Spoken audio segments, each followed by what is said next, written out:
former President Donald Trump broke his own record for the longest convention acceptance speech ever, blowing past schedule as he vented about electric cars and made jokes about Kim Jong-un. Trump's 2020 speech ran for 70 minutes, which was itself a record for keeping delegates in their seats before the big balloon drop.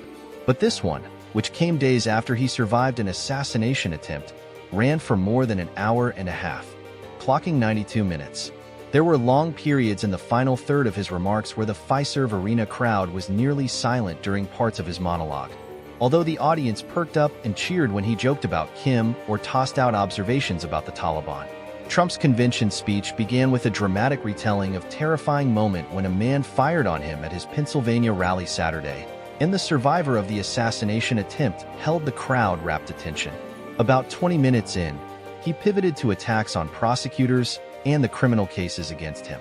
Then, he ran through a series of policy preferences, vowing to boost U.S. energy production and stem an immigrant invasion, before returning to many of the pet peeves and drawing on materials he shares at his standard rallies.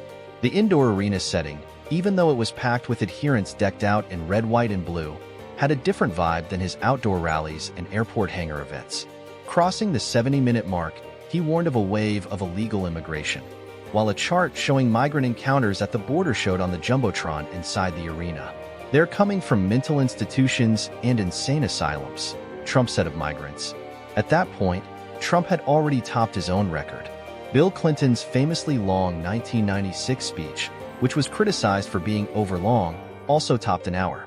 That's according to stats kept by the American Presidency Project at UC Santa Barbara and flagged by Politico.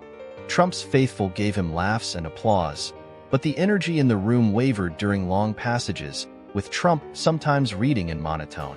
Trump continued to complain about electric vehicles, although this time he didn't tee off on the driving times.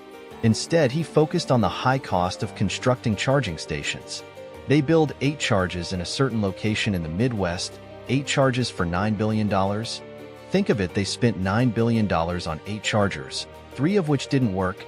Trump tore into electric vehicle charging stations, calling them a ripoff. "It's nice to get along with someone that has a lot of nuclear weapons," Trump said in a passage about Kim Jong-un.